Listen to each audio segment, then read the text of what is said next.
3월 23일 월요일. 꿀꺽꿀꺽 소리. 한바탕 큰 전투를 치르고 나서 부상당한 병사가 애타게 물을 찾고 있었습니다. 마침 군종 목사에게 얼마의 물이 남아 있었습니다. 목사는 수통을 그 병사에게 건넸습니다.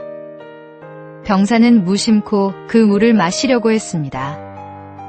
물통을 들면서 모든 소대원들의 눈이 자기에게 집중되어 있는 것을 알게 되었습니다.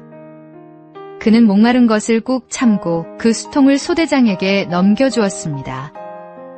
소대장은 그 수통을 받아들더니 입에 대고 꿀꺽꿀꺽 소리를 내며 마셨습니다.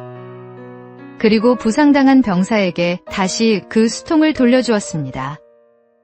부상당한 병사가 물을 마시려다 보니 물은 조금도 줄지 않았습니다. 병사는 수통에 입을 대고 소대장처럼 꿀꺽꿀꺽 소리를 내며 맛있게 물을 마셨습니다. 수통은 다음 병사에게로 전해졌습니다. 소대원들은 모두 꿀꺽꿀꺽 물을 마셨습니다. 마침내 수통은 군종 목사에게 돌아갔습니다. 수통의 물은 처음 그대로였습니다. 갈증을 느끼는 사람은 아무도 없었습니다.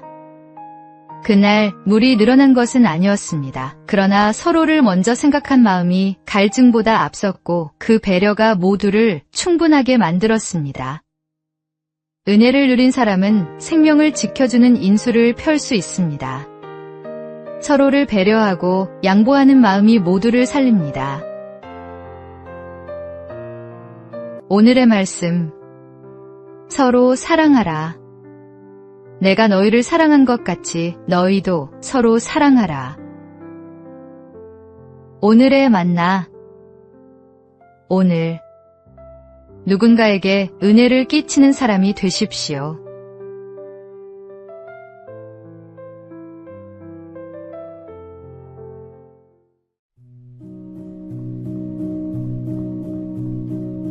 (3월 24일) 화요일.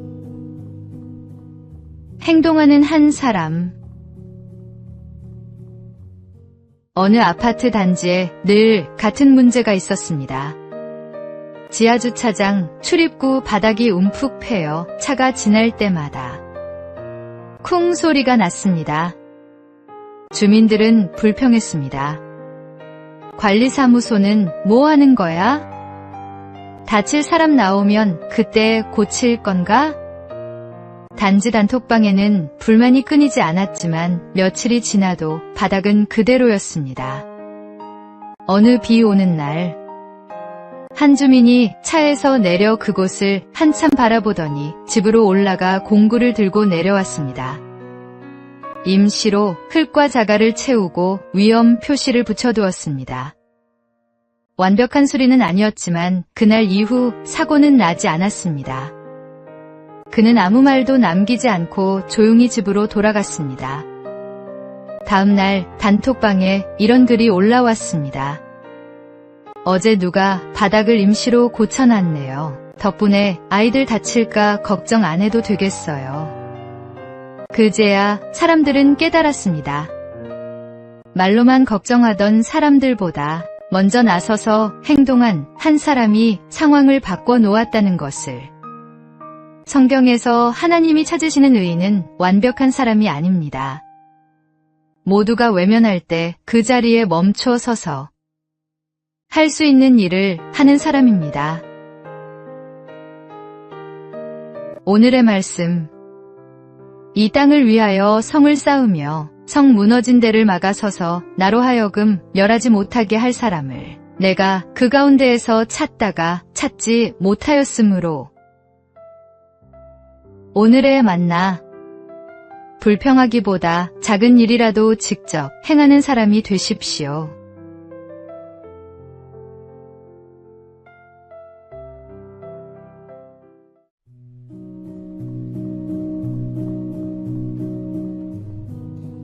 (3월 25일) 수요일. 육체의 풍년, 영혼의 흉년. 요즘 우리 사회는 먹을 것이 넘쳐납니다. 음식에 대한 경외감이 사라지면서 우리는 음식을 절제하지 못하고 마구 먹게 됐습니다. 현대인들의 육체는 온갖 달콤하고 기름진 음식에 길들여졌고 이로 인해 육체는 풍년을 맞은 듯합니다. 그러나 영혼은 어떨까요? 영혼은 더욱 곤고하고 황폐합니다. 흉년입니다. 몸을 강건케 하는 음식의 소중함을 잊은 채 음식을 먹기 때문입니다. 황새는 비교적 오래 삽니다. 그 이유는 황새는 욕심이 없는 새여서 절대로 과식, 과욕이 없기 때문입니다. 먹이를 아무리 줘도 필요한 양만큼 먹고는 그 이상은 안 먹는다고 합니다. 식사 절제는 사람에게도 장수의 조건이 됩니다. 경건 생활에서도 이렇게 절제하는 것은 중요합니다. 이스라엘 백성들이 광야 생활을 할 때도 이러한 절제 속에서 아름답게 살아갔습니다. 우리는 좀 적게 먹고 말씀과 기도로 영혼의 생명을 더욱 풍부하게 해야 합니다. 나의 연약함과 불완전함을 하나님 앞에 내놓음으로써 우리는 비로소 경건과 사랑의 힘을 얻을 수 있습니다. 성경은 영으로서 몸의 행실을 죽이면 살리니라고 말씀합니다. 육체의 욕망을 절제하고 영적인 것에 집중할 때 참된 생명을 얻게 됩니다. 오늘의 말씀, 너희가 육신대로 살면 반드시 죽을 것이로되 영으로서 몸의 행실을 죽이면 살리니. 오늘의 만나, 육체를 채우는 일에만 집중하지 말고 절제하며 말씀과 기도로 영혼을 먼저 채우는 하루를 보내십시오.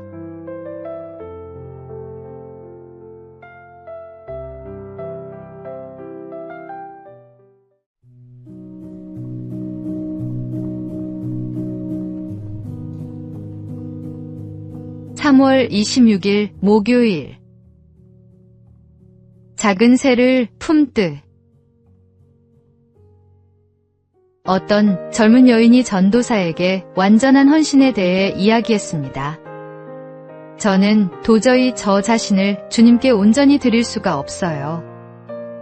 혹시 제가 원하지 않는 너무 힘든 선교지로 보내실까 두려워요. 전도사가 조용히 말했습니다. 어느 추운 겨울 아침, 반쯤 얼어붙은 작은 새 한 마리가 당신의 창문을 두드리고 있다고 생각해 보세요. 그 작은 새가 당신에게 자신을 맡기고 먹이와 따뜻함과 보호를 기대하며 당신의 손 안으로 들어온다면 당신은 그 새를 해치겠습니까? 아니면 품에 안아 살려주겠습니까? 그 말을 듣는 순간 그녀의 두 눈에 이해의 빛이 스쳤습니다. 헌신이 두려운 이유는 주님을 몰라서가 아니라 주님의 마음을 아직 다 알지 못해서일지도 모릅니다. 우리가 작은 새 한 마리도 품에 안아 따뜻하게 보살피려 하는데 하물며 우리를 사랑하시는 하나님께서야 얼마나 더 우리를 귀하게 여기시겠습니까? 하나님께 자신을 온전히 맡기는 것은 두려움이 아니라 가장 안전한 선택입니다. 주님께서는 우리를 해치려 하시는 것이 아니라 가장 좋은 길로 인도하시기 때문입니다. 성경은 너희 몸을 하나님이 기뻐하시는 거룩한 산 제물로 드리라고 말씀합니다. 주님의 사랑을 신뢰하고 온전히 자신을 맡기십시오. 오늘의 말씀, 그러므로 형제들아 내가 하나님의 모든 자비하심으로 너희를 권하노니 너희 몸을 하나님이 기뻐하시는 거룩한 산 제물로 드리라. 오늘의 만나, 하나님께 자신을 맡기는 것이 두렵다면 그분의 사랑을 더 깊이 묵상하십시오. 주님은 우리를 가장 선한 길로 인도하십니다.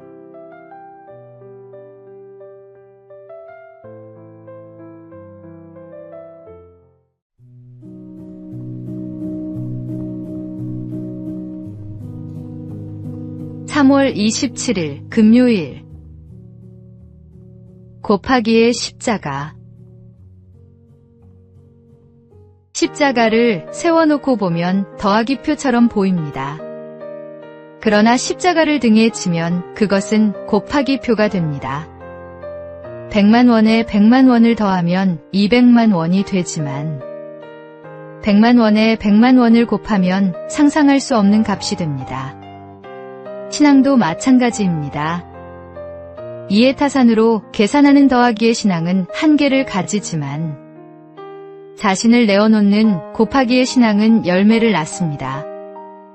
이해타산적인 사람은 희생의 십자가를 지지 않습니다. 그러나 곱하기의 십자가를 지는 사람은 옛사람과 구습을 못 박는 십자가를 집니다. 주님께서 죄인된 나를 위해 십자가를 지실 때 죄인된 나는 이미 그분 안에서 죽었습니다. 이제 우리가 져야 할 십자가는 많은 열매를 맺기 위해 땅에 떨어져 죽는 미랄의 십자가입니다. 사명의 십자가입니다. 남을 살리기 위해 고난과 수치를 영광으로 여기는 사람. 그가 사명의 십자가를 지는 사람입니다. 그로 인해 수많은 영혼이 생명을 얻습니다. 건강한 그리스도인은 바로 이 사명의 십자가를 지고 곱하기의 기적을 삶으로 이루어 갑니다. 예수님은 한 알의 밀이 땅에 떨어져 죽으면 많은 열매를 맺는다고 말씀하셨습니다. 오늘의 말씀. 내가 진실로 진실로 너희에게 이르노니 한 알의 밀이 땅에 떨어져 죽지 아니하면 한 알 그대로 있고 죽으면 많은 열매를 맺느니라. 오늘의 만나. 이해타산의 더하기 신앙이 아니라 자신을 내어놓는 곱하기 신앙으로 많은 열매를 맺는 삶을 살아가십시오.